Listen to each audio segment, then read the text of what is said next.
해서 윤석열 검찰총장 망신 주기로 시도했죠.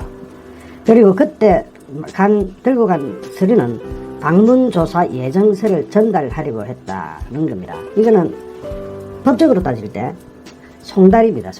송달 절차를 먼저 하려고 했다는 겁니다. 송달을 받지 않으면 재판정에서도 못 불러요. 송달을 반드시 받아야 됩니다. 그런데 이게 수사입니까? 수사면은 송달이니 뭐니 그런 말이 통하는데, 감찰은 수사랑 달라요. 본인이 응하지 않으면 방법이 없어요. 대검이 그걸 지적하면서 이게 정상적인 감찰이냐, 절차가 이럴 수가 있느냐 하면서 반발을 하고, 이것이 전 언론에 회가 되면서 전 언론의 지지를 받아버립니다. 그러니까 추미애가 코너에 확 몰려버리죠. 좌우파를 막론하고 막 전부 다 이건 엉터리다. 일반 시민을 조사할 때도 먼저 수사를 하고 어느 정도 근거가 모인 다음에 부르죠. 부를 때도 일정을 조율을 해서 부릅니다. 그런데 갑자기 그저께 평검사 둘이를 보내가 망신을 주듯이 통보만 하고 오늘 오후 2시에 하겠다. 이 절차상 거대한 위법이거든요. 하면 안 되는 거거든요. 그러자 추미애가 택한 것은 공문을 보내는 겁니다. 공문을 보냈어요. 오늘 오후 2시에 하겠다. 그러면서 기자들한테 문자를 쫙 날렸습니다. 오늘 오후 2시에 한다. 그럼 기자들은 대검 앞에 진을 치고 있었을 거 아닙니까? 한다는데 이게 사상 초유에서, 이게 대한민국 역사가 생기고 처음인데 하겠다니까. 그러니까 이건 뭐 미친 것도 아니고 이런 짓을 한다고 하니까 오늘 추미애가 과연 2시에 대면 조사를 하러 보내면은 또 운전 박대를 당할 거는 틀림없고 여론은 더 나빠질 것이니까 추미애는 한 발 물러서는 겁니다. 추미애가 그 기자들한테 보낸 워딩은 이렇습니다. 2시 40분쯤 기자들한테 보냈는데요.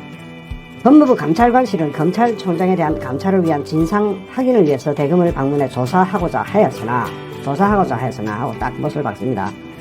대검에서 협조하지 않아 방문조사가 이루어지지 않았다. 이렇게 이야기하거든요. 대검, 이제 공을 대검에다 민갑합니다. 대검에서 협조를 안 해가 방문조사가 이루어지지 않았다. 이거는 협조고 나발이고 이라고 하면 안 되는 거죠. 불법이고 위법이죠. 협조가 아니에요. 이건 협조를 하고 말고가 아니고 불법이고 위법이고 부당한 일이에요. 그런데 대검에서 협조하지 않아서 방문조사가 이루어지지 않았다 하면서 금일 오늘 오전 검찰총장 비서실을 통해서 방문조사 여부를 탈진했으나 사실상 불응하여 진행하지 못했다. 불응하여 지나지 못했다는데 이게 검찰총장이 응하고 불응하고 문제가 아니에요. 그러면 안 되는 거예요. 불법, 위법, 부당한 일이죠. 그래서 추미애 워딩을 그대로 읽어보면 그렇습니다. 법무부 워딩은 금일 오전 검찰총장 비서실을 통해 방문조사 여부를 탈진했으나 사실상 불응하여 진행하지 못했다. 법무부는 향후에도 법과 원칙에 따라 절차를 진행할 예정이다. 이제서야 법과 원칙에 따라 절차를 진행하겠다고 합니다. 즉 추미애가 완전히 항복, 절차와 법률 또는 예규, 규칙 싹 다 어겼다는 것을 인정한 겁니다. 추미애가 항복을 한 것이, 그게 항복이라는 게 뭡니까? 전체가 불리하니까 손을 드는 거죠. 이제서야 절차와 법률에 따라서 하겠다. 이거는 하나만 한 소리죠. 법과 원칙에 따라 절차를 진행할 예정이다. 그럼 진작에 법과 원칙에 따라 진행해야지. 지금 와서 이게 뭐 하는 소리입니까? 말이 안 되는 거죠. 박경수님 고맙습니다. 감사합니다. 박경수님 고맙습니다. 처음부터 법과 원칙을 지가 어겨놓고 이제서야 법과 원칙에 따라 절차를 진행하겠다고 합니다. 그러면 지금 이 추미애의 워딩은 법무부 알림을 통해서 기자들한테 쫙 나갔는데 기자들이 어떻게 분석하느냐. 제가 지금 급하게 기자랑 통화를 해보니까 이래요. 지가 법과 원칙을 어겼다는 걸 실토한 거다 이렇게 보는 거예요. 이것을 어떻게 보느냐. 법무부는 향후에도 법과 원칙에 따라 절차를 진행할 예정이다. 이 말은 향후에는 법과 원칙을 따르겠다 하지만 그 전에 어제까지, 아니 오늘 오후 2시 전까지 법과 원칙을 어겼다는 것을 추미애가 스스로 실토를 한 거다. 죄를 자백한 거다. 이렇게 기자들은 평가를 해요. 그러면 앞으로 기자가 어떻게 나갈 것인지는 뻔한 겁니다. 제가 통하는 기자는 제법 기자 사회에서도 선배 취급을 받는 사람입니다. 기자들 사이에서는 선배 취급을 해주는 데도 있고 안 해주는 데도 있고 그렇습니다. 사실 뭐 꼰대 이러기도 하고 뭐 나이도 얼마 차이 안 나는데 저희끼리 꼰대 사고 이러지 않습니다. 기자라는 게 원래 그래요. 그런데 이 기자들 사회에서 어느 정도 말빨이 통하는 사람과 통화를 했는데 그 사람이 뭐라 그러냐면 추미애가 자백한 거다. 범죄 사실을 자백한 거다. 이렇게 이야기해요. 자, 법무부는 향후에도 법과 원칙에 따라 절차를 진행할 예정이다 하면서 법무부 알람을 기자들한테 쫙 다 샀는데 그 문자를 받아본 기자들의 평가가 추미애가 자기가 법과 원칙을 어겼다는 것을 실토한 것이다. 이렇게 평가를 하는 겁니다. 물론 제 평가도 똑같고요. 앞서 대검은 법무부 감찰과 관련해서 따로 드릴 말씀이 없다는 입장을 밝혔지만 내부적으로는 서면 조사가 먼저 이루어지는 것이 정상적인 절차라는 입장인 것으로 알려져서 긴장감이 고조되었죠. 서면 조사도 없이 바로 대면 조사에 들어가겠다. 검찰총장을 물어보냐? 그럼 대통령도 즉시 서면 조사 하지 말고 우리가 찾아가면 만나겠네? 그런 거 아닙니까? 대통령도 검찰총장한테 이럴 것 같으면 법과 원칙을 무시하면은 대통령도 그런 절차 없이 언제라도 찾아가서 야 대통령 니 나 좀 보자. 문재인 나와. 이래도 되겠네요. 이건 말이 안 되는 거죠. 자, 어제 오후에도 대검은 법무부에다가 궁금한 사항이 있으면 서면으로 물어봐라. 그럼 답변 충실하게 하겠다 하면서 협조 취지 의사를 밝혔습니다. 법무부가 어떤 강제를 하더라도 협조해줄게. 자, 서면으로 물어봐라. 물어보면 협조해줄게. 이렇게 했는데도 굳이 대면 조사를 해서 망신 주기를 싫어하다가 추미애가 완전히 독박을 뒤집어 쓰입니다. 그러면 여기서 단순히 사안을 여기까지만 볼 것이냐? 아닙니다. 그럼 앞으로는 어찌 되노? 이게 더 중요하죠. 앞으로는 어찌 되는 겁니까? 앞으로는 어찌 될지 하나씩 살펴봅시다. 검찰총장을 위한 조사라고 하는데 핵심은 대검은 망신 주고 절차를 법무부와 추미애가 어겼다. 그런데도 대검의 비협조로 불발됐다. 이거죠. 이제 명분을 자기가 피해자인 것처럼 자기가 약자인 것처럼 약자 코스프레를 하는 거죠. 그러면서 다만 맨 마지막에 여지를 남겨줬는데 이런 사안과 관련해서 수사나 비위 감찰에 대해서는 지휘 고하를 막론하고 성역이 있을 수 없어서 법무부는 향후에도 법과 원칙에 따라 절차를 진행하겠다. 성역 있으면 안 되죠. 뭐 성역 있으면 되겠습니까? 그건 우리도 동감합니다. 자, 그러면은 성역 없이 앞으로 하겠다. 그래서 법과 원칙에 따라 진행하겠다. 자, 그런데 윤석열 그 말은 뭐냐? 윤석열 검찰총장에 대한 감찰 계획은 즉 방문조사, 실질조사 계획은 포기하지 않겠다. 앞으로도 하겠다. 다만 법과 원칙에 따라서 이 말은 서면조사 먼저 하고 그 다음에 대면조사까지 가겠다는 이야기인데 그런 뉘앙스로 끊기는 겁니다. 자, 일단 추미애가 아주 적극적으로 지시를 했기 때문에 이거는 그냥 접을 수 있는 사안은 아니라고 봐야 됩니다. 그렇게 해석해야 합니다. 일단 오늘 대면 조사가 이거는 어제 우리가 사실상 뭐 이게 이루어지겠느냐 안 이루어질 것이라는 분석을 했지만 왜냐 윤석열 검찰총장이 응하지 않겠다고 했는데 그게 이루어지겠습니까? 설사 찾아가서 뭐 또다시 쇼를 한다고 하더라도 또 평검사를 보내가 망신주기를 한다고 하더라도 안 되는 건 안 되는 거죠. 이루어질 일이 아니죠. 그렇게 되면은 복잡해지죠. 추미애로서는. 그래서 감찰은 또 감찰이잖아요. 지금 추미애가 하는 게. 그 감찰 방식을 추미애가 연구를 했을 거예요. 그리고 또 하나는 감찰과 수사는 다르다는 점을 추미애가 이제서야 아는 거예요. 이제서야 감찰하고 수사는 다르네. 자, 감찰은 대면 조사를 하는데 응하지 않을 경우 강제할 수가 없습니다. 감찰은 수사하고 달라요. 수사는 강제 수사가 있을 수 있는데 감찰은 그게 없죠. 감찰은 응하지 않는데 어떻게 강제하겠느냐.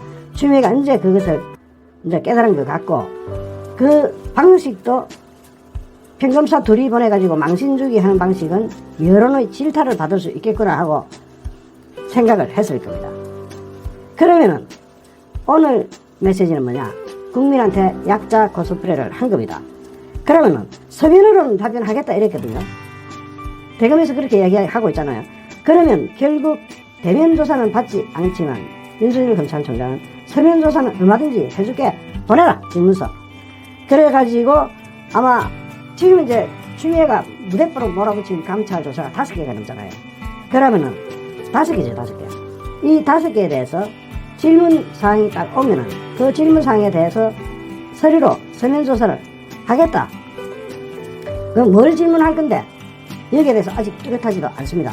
예를 들어 이번 국감에서 나왔던 국정감사에서 나왔던 옵티머스 관련해서 그 당시에 윤석열 경찰청장이 서울중앙지검장으로 있을 때 무혐의 처분한 것에 대해서 그 당시는 분명히 국정감사장에서 위정의 위험을 무릅쓰고 정확하게 답변을 했습니다. 뭐라고 답변했느냐?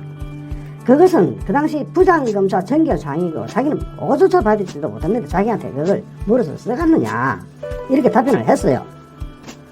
그 다음에 라임 관련해서도 검사 비리랄지 지금 이제 옥중에서 이제 구치소에서 김봉현이가 쓰는 시나리오에 따라서 추미애가 합작을 해서 아주 그래서 뽕짝을 맞춰가지고 윤석열 검찰총장을 공격하는 데 대한 감찰. 이거는 아직 혐의조차 명백하지 않기 때문에 뭘 어떤 걸 감찰을 하겠느냐. 예를 들어서 술자 석첩 때 윤석열 검찰총장이 술 먹으러 갔습니까? 이게 말이 안 되는 게 주변 인물만 터는 건데 그 술자 석첩 때 윤석열 검찰총장이 가가지고 뭐 양주를 한 잔 마시기로 했습니까? 따르기로 했습니까? 자, 두 번째는 이 감찰이 결과를 미리 정해놓고 하는 거 아니냐. 그런 의심을 할 수 의혹이 있는 것은 전 국민적인 상황이죠. 이게 뻔한 감찰 아니냐. 결과를 미리 정해놓고 하는 게 아니냐. 이런 생각을 하고 있는 것은 일반 국민뿐만 아니라 윤석열 검찰총장도 마찬가지로 생각하겠죠. 대검에서 덜국한인 감사드립니다. 고맙습니다. 대검에서도 똑같이 그렇게 생각했죠. 윤석열 검찰총장 주변에서도 이 결과를 바로 정해놓고 억지로 거기에다가 결론에다가 끼워 맞추는 감찰을 하기 위해서 윤석열 검찰총장을 몰아붙이는 게 아니냐 하는 그 비판에 대해서 대면조사에서 그것을 만들어 가려고 쇼를 꾸몄는데, 작전을 꾸몄는데 대면조사 안 받겠다는, 덜국한인 감사합니다. 대면조사 안 받겠다고 하니까 방법이 없어진 거죠. 자, 그러면은 5개 정도 되는 그 감찰 사안이 방금 우리가 검토했던 것처럼 엉터리다, 이 말이 안 된다, 이렇게 분석을 할 때 추미애가 선택할 수 있는 게 굉장히 답답해져요. 서면으로 하라는데, 서면으로 하라면은 제가 수사에 대해서 가장 기본 말씀드렸죠. OW 1H 육하원칙, 언제 어디서 누가 무엇을 어떻게 왜, 이것이 뻔한 상황에서 윤석열 검찰총장이 거름사를 술 마시러 갔습니까? 그러니까 주변을 털어가지고 윤석열 검찰총장 망신 주기를 하려는 게 목적인데 거기에 대해서 대면 조사를 받아야 될 하나의 이유가 없죠. 골드 티트리님 감사합니다. 자, 특활비 또한 그렇습니다. 윤석열 검찰총장의 쌈짓돈이다. 아이고, 그러면 지금부터 감찰받아야죠. 그러니까 특활비 감찰을 한다면은, 특활비는 감찰이 아니고 지금 조사를 하라고 지시를 해놨는데 추미애가 특활비 쪽이라고 하면은 여러 가지를 다 검토해 볼 때 하나도 남기지 말고 다 검토해 볼 때 추미애 집부터 조사를 성실하게 받고, 추미애가 쓴 돈이 100억이 넘잖아요. 국정원에서 100억 가까이 떼먹었잖아요. 짜먹었잖아요. 국정에서 넘어갔잖아요. 그쪽으로. 그럼 국정은 그거부터 싸그리다 추미애가 먼저 이야기하고, 나는 이러니 너도 이야기해봐라, 이렇게 나와야 되는데, 추미애 지금은 추미애 워딩 정확하게 기억나십니까? 특활비는 목적을 밝히도록 되어 있지 않고요, 영수증을 첨부할 수 있지 않고요, 이렇게 국회에서 지가 대답해 버렸습니다. 그러면 지는 특활비 쓸 때 영수증 제출 안 해도 되고, 윤석열은 특활비 쓸 때 윤석열은 수사 목적, 정보 파악 목적, 이 목적으로만 쓸 수 있는 돈이니까 아주 정확하게 윤석열은 썼을 거란 말입니다. 추미애는 굉장히 부정확하고 말을 할 수가 없는 게, 법무부는 수사를 하는 데도 아니고 정보 수집하는 데도 아니에요. 그런 데서 100억이 넘는 돈은 왜 씁니까 지가? 그렇잖아요. 법무부가 수사해요? 법무부가 정보 수집해요? 그거는 다 검찰에서 하는 겁니다. 대검찰청에서 하는 겁니다. 그러면은 그 비용을 왜 추미애가 잘라 썼느냐, 법무부가 잘라 썼느냐. 즉 이런 사안들로 볼 때도 북AS님 감사합니다. 북AS님 감사합니다. 이런 사안을 볼 때도 이 감찰은 아주 이상한 감찰이고, 서면으로 질문서가 나오면 아마 그게 국민들한테 보고가 되면은 추미애는 더욱더 망신을 당할 수밖에 없죠. 서면으로 하자 하면 서면으로 하면 될 거 아닙니까? 이미 이제 대면 조사는 추미애가 항복을 해버렸고 오늘 오후 2시는 이제 항복해버렸잖아요. 그러면 남은 것은 서면 조사인데 서면 조사를 하면 질문서를 보낼 거 아닙니까? 그러면 질문서 그대로 딱 이름만 바꿔가지고 윤석열 자리에 추미애로 바꿔가지고 바로 던지면 추미애가 지금 아주 난처한 상황이 될 수밖에 없잖아요. 특활비 쪽에는 지는 쓸 수도 없는, 써서도 안 되는 특활비를 쓴 거고 대검찰청에는 쓸 수 있는, 써야 되는 그런 특활비를 쓴 것이고, 그러니까 추미애가 지금 서면조사를 못하는 이유가 뭐겠습니까? 추미애가 서면조사를 할 수 없는 입장이라는 얘기죠. 서면조사를 하자니 뭘 물어볼 것이냐. 추미애한테 뭘 물어봐요? 윤석열 검사한테 서면조사 만약 온 거를 갖다가 확 풀어버리면은 추미애는 그날로 아주 매장을 나가버릴 텐데요. 그러면은 자, 어쨌든 법무부 쪽으로 추미애가 윤석열 검찰총장을 요리 틀고 저리 틀어가지고 먼지가 나도록 하는, 먼지 하나라도 나오면 그거 잡고 늘어지겠다 하는 작전으로 틀겠다고 한다면 이렇게 보십시다.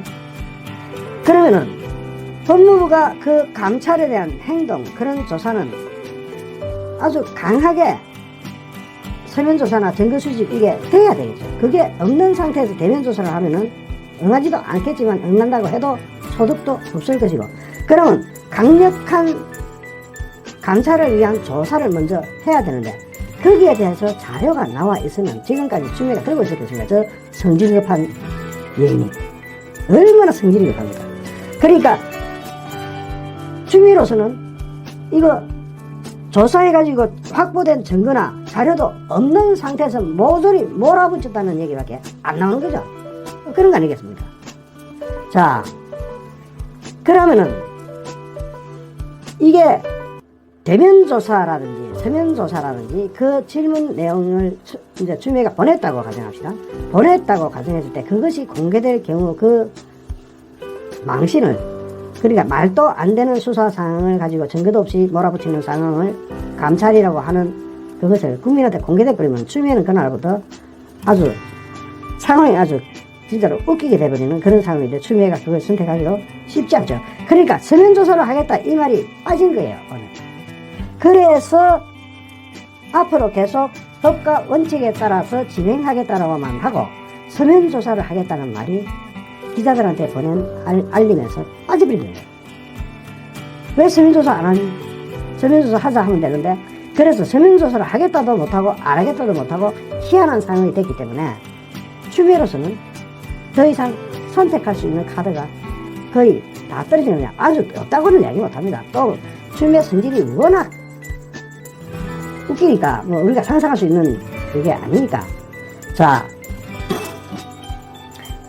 일반적으로 검사에 대한 감사 자체는 공개하지 않아요. 감사 자체를 제3의 장소에서 조사를 받는다든지, 이 수사로 진행될 때는 검사도 수사를 받아야 되지만 감찰 또는 감사일 때는 제3의 장소에서 한다든지 서로가 좀 어떤 뭐라 그럴까요, 배려를 해주는 게 있습니다. 그 배려를 완전히 말아먹어버린 거죠. 자, 그렇게 되면은 이제 검사들이, 일반 검사들이 다 들고 일어나 버릴 텐데 그거는 추미애가 감당을 또 지금까지 다 들고 일어났고 감당하기 어렵다는 것을 이미 많이 느꼈을 테고, 추미애